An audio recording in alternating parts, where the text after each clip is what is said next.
చంద్రశేఖర్ అండి. నేను ఒక ఆటో డ్రైవర్ని. ఎక్కడన్నా ఏరియా? ఇక్కడే మన పైన నరసింహ నగర్ ఉంది కదా, గణేష్ నగర్, అక్కిపాలెం ఏరియా లోకాలిటీ. అన్న, మరి ప్రస్తుతం ఇక్కడ వైజాగ్ ప్రాంతం అనేది 5 ఏళ్ళలో ఎటువంటి అభివృద్ధి చూసారంటారు, ఏం చెప్తారు? అభివృద్ధి అంటే ఏమీ లేదు సార్.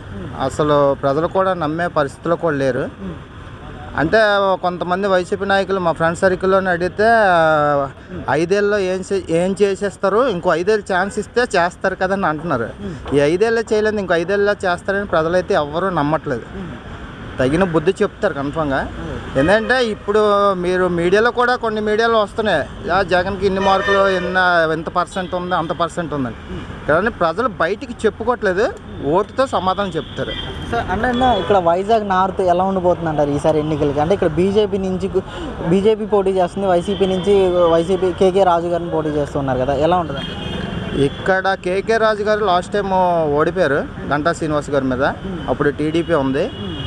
ఇప్పుడు కూడా విష్ణుకుమార్ రాజు గారు మహాకూటమి ద్వారా వచ్చారు.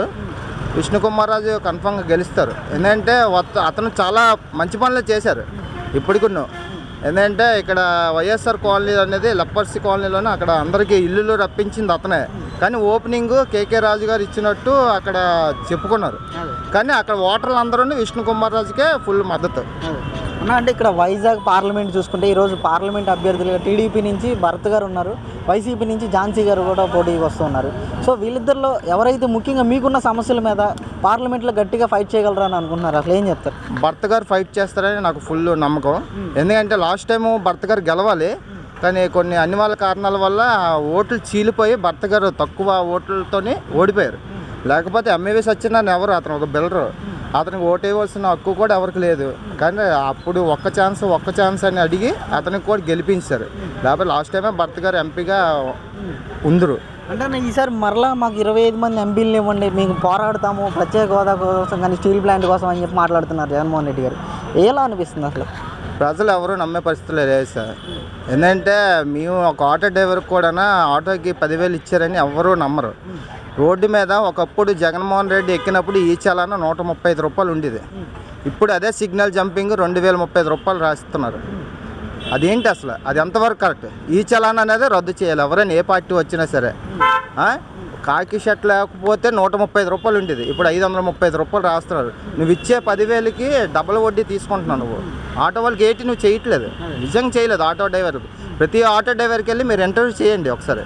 చేస్తే అతను మనసులో ఉన్న మాట చెప్తారు. ఎందుకంటే ముందంటే అందరూ జడిసిపోయేవారు, అమ్మ ఏడ్ చేసేస్తాడని. ఇది ఎలక్షన్స్ 10th కాబట్టి అతని నిజ స్వరూపం బయటికి కన్ఫామ్గా అందరూ ప్రతి ఆటో డ్రైవర్ చెప్తారు. ఎందుకంటే ఇప్పుడు నా బండికైనా సరే అతను ఇచ్చిన 10,000, ఇప్పుడు ఒక బండి ఆపితే 8,000 రూపాయలు ఈ చలానా కట్టాలి. ఒకప్పుడు మనం యాప్లో చూసుకునే వాళ్ళం మనకి ఎంత ఉందనిసి. ఇప్పుడు అది కూడా తప్పించారు. అంటే అది తెలియకుండా ఉండడం కోసం అదంతా వాళ్ళే బ్రేక్ ఇన్స్పెక్టర్కి అబ్జెప్పిస్తారు. బ్రేక్ ఇన్స్పెక్టర్ ఆపిన వెంటనే ఈ చలానా అంతా కట్టిన వరకు పంపించట్లేదు. ఈ చలానా 2035 రూపాయలు ఏంటండి? అంటే ఒక ఆటో డ్రైవర్ రోజుకి ఎంత సంపాదించగలడు? 500 సంపాదించగలడు.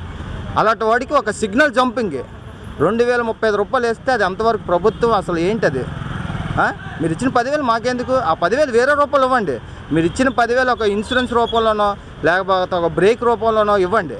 మీరు 10,000 ఇస్తే తాగినోడు తాగేస్తున్నాడు, తాగలేనాడు ఫ్రిడ్జ్లో వస్తువులు కొనుక్కుంటున్నాడు. కానీ మీరు ఎంత లాగుతున్నారు? ఈ చలానా పేరు మీద చాలా డబ్బులు లాగుతున్నారు. నా బండికి అయితే నేను ఇప్పటికీ అదే బాధపడుతున్నాను. అది ప్రభుత్వం వల్ల ఏవి ఉపయోగం లేదండి. ఏంటండి అమ్మఒడి? మీరు ఇచ్చేది అమ్మఒడి ఎంత? దానికే నేను డబ్బులు కడుతున్నాను స్కూల్ ఫీజులు. సో ఎన్నికలు ఎలా ఉంటాయి అన్న? ఎన్నికలు అయితే జగన్ గారికి గుడ్ బై చెప్తారండి. కన్ఫామ్గా ప్రజలైతే తిరగబడే వచ్చారు. మీరు డబ్బులు అయితే తీసుకుంటారు, 2 పార్టీ వాళ్ళ దగ్గర డబ్బులు కన్ఫామ్గా తీసుకుంటారు. కానీ జగన్మోహన్ రెడ్డికి బుద్ధి చెప్తారు. టీడీపీ ప్రభుత్వమే రావాలి, వస్తేనే ఈ అభివృద్ధి చెందుతుంది. అంటే ఇప్పటికీ చాలామందికి డెవలప్మెంట్ కనబడట్లేదు, పథకాలే కనబడుతున్నాయి. డెవలప్మెంట్ కావాలి. నేను ఇప్పుడు ఎక్కువ చదువుకోకపోయినా నేను డెవలప్మెంటే కోరుకుంటున్నాను. కొందరు వైసీపీ పార్టీలు ఎట్టనుకున్న పథకాలు ఇస్తున్నారు కదని వాళ్ళు అంటున్నారు. అంతే సార్. ఓకే అండి, థ్యాంక్ యూ. ఓకే సార్, మీ పేరు? ఆదినారాయణ. ఎక్కడ సార్ ఏరియా సార్? మురళీనగర్. ఏం చేస్తుంటారు సార్? మాది అల్యూమినియం వర్క్స్. అంటే ఏ నియోజకవర్గం సార్ మీది? ఈ నియోజకవర్గం వైజాగ్ నార్త్ వస్తుంది. సార్ ఎలక్షన్స్ వస్తున్నాయి కదా, ఈసారి ఇక్కడ వైజాగ్ నార్త్లో బీజేపీను వైసీపీ పోటీ వచ్చింది కదా, ఎలా ఉండబోతుంది అంటారు, ఏం చెప్తారు? ఇది మన విష్ణుకుమార్ రాజు గారు గెలుస్తారు బీజేపీ నుంచి. ఆయన అయితే పక్క. అంటే సరే ఈ 5 ఏళ్ళు కూడా మీ ప్రాంతం కానీ ఇక్కడ వైజాగ్ సిటీ కానీ ఎంతవరకు డెవలప్ అయింది అంటారు? అంటే మేము ఐటీ హబ్బులు తెచ్చాము, ఎన్నో లక్షల ఉద్యోగాలు కల్పించామని చెప్పి వైసీపీ వాళ్ళు అంటున్నారు, మీరేమంటారు అసలు? అంటే ఐటీ హబ్బులు అని ఇటువంటివి ఏమీ రాలేదండి. రూల్గా అయితే ఉన్నవి కూడా వెళ్ళిపోయాయి అనుకుంటున్నారు అందరూ, జనాలు అందరూ. అటువంటి అయితే ఏమీ రాలేదు. కాకపోతే కొంతవరకు రోడ్లు అవి అయితే వేసారండి, అంతకుమించి ఇంకేం లేదు. సరే అండి, ఈరోజు ప్రధానంగా వైజాగ్ అంటేనే స్టీల్ ప్లాంట్ అంటారు, మరోపక్క రైల్వే జోన్ అని కానీ లేకపోతే పోర్ట్ అని చెప్పేసి ఇవన్నీ అంటారు కదా. వీటి మీద ఏమన్నా అభివృద్ధి చేశారా? గతంలో గెలిచిన ఎంపీ ఎంఈవి సత్యనారాయణ గారు ఏమన్నా పట్టించుకున్నారా? ఏంటి అసలు? పట్టించుకున్నట్టు అయితే నాకు కనిపించలేదు ఎక్కడ.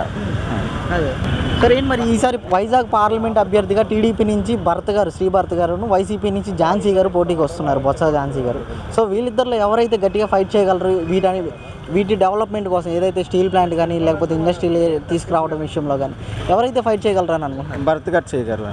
భరత్ గారు చేయగలరు. అంటే ఎందుకని?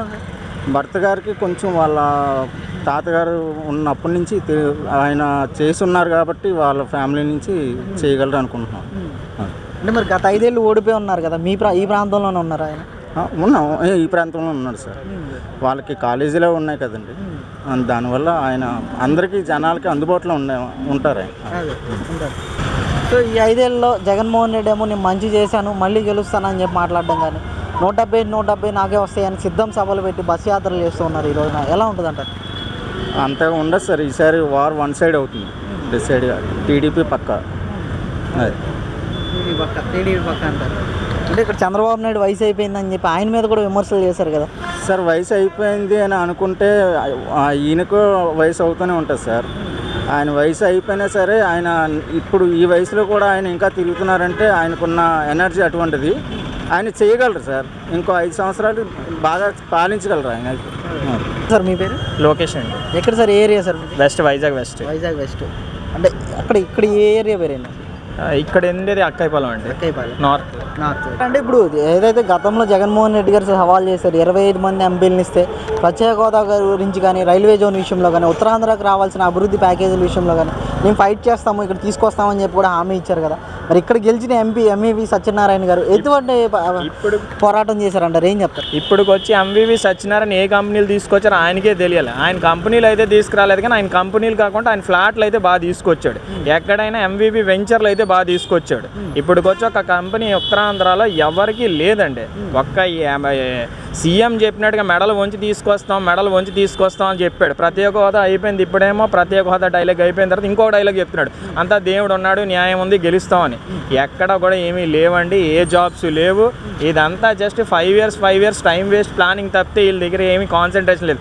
ఇప్పుడు గెలిచే మేనిఫెస్టోలో ఇచ్చిన తర్వాత గెలిచిన తర్వాత ఒక ప్రభుత్వంలో ఒక పథకాలు కూడా సమంగా అందవండి. సరే అంటే మరి ఇక్కడ మీ సమస్యలు ఏదైతే ప్రధానంగా స్టీల్ ప్లాంట్ కానీ వైజాగ్ రైల్వే జోన్ విషయంలో కానీ ఇక్కడ ఉత్తరాంధ్రకు రావాల్సిన నిధుల విషయంలో కానీ ఈరోజు ఎవరైతే గట్టిగా ఫైట్ చేయగలరని అనుకున్నారండి? ఈరోజు ఎంపీ అభ్యర్థిగా టీడీపీ నుంచి శ్రీ భరత్ గారు, వైసీపీ నుంచి ఝాన్సీ గారు పోటీకి వస్తూ ఉన్నారు కదా. సో వీళ్ళిద్దరూ ఎవరైతే పార్లమెంట్లో గట్టిగా ఫైట్ చేయగలరని అనుకుంటున్నారు, ఏం చెప్తారు? భరత్ అయితే ఎడ్యుకేటెడ్ ఫ్యామిలీ కాబట్టి ఆయన ఆల్రెడీ పిహెచ్డీలు చదివాడు కాబట్టి భరత్ అయితేనే బెటర్. ఎందుకంటే భరత్కి he know very well of English. ఎందుకంటే ఫారెన్లో కొంచెం స్టడీస్ ఉన్నాయి కాబట్టి ఆయన కొంచెం ఇన్ఫ్రాస్ట్రక్చర్ లేకపోతే డెవలప్మెంట్ తెచ్చే కెపబిలిటీ భరత్లో ఉంది. అదే కానీ ఝాన్సీ గారు అంటే కనీసం ఢిల్లీలో వెళ్ళి హిందీ కూడా రాదు ఝాన్సీ గారికి. ఝాన్సీ గారికి హిందీలో ఏమని చదవడం కూడా రాదు. భరత్కి ఇంకా చెప్పాలంటే బెటర్ ఆఫ్ సొసైటీ ఉంది. ఎందుకంటే ఆయన చాలా బెటర్, భరత్ ఎంచుకోవడమే బెటర్ నాకు తెలుసు. యూత్ కాబట్టి యంగ్ జనరేషన్కి భరతే బెటర్ మెయిన్. అంటే గత 5 ఏళ్ళు ఓడిపోయారు కదా, మీ ప్రాంతంలోనే ఉన్నారు భరత్ గారు, మరి ఏంటి అసలు? అంటే 5 ఏళ్ళు ఓడిపోయారంటే రూలింగ్లో ఉన్నోడికే కదండి పవర్ ఉంటుంది. రూలింగ్లో ఉన్నోడికి ఏం పవర్ ఉంటుంది? ఆడు ఏం చేద్దామన్నా కూడా వెళ్ళి అక్కడ మాట్లాడలేడు కదా. రూలింగ్లో ఉన్నవాడికే మాట్లాడే అవకాశం ఉంటుంది.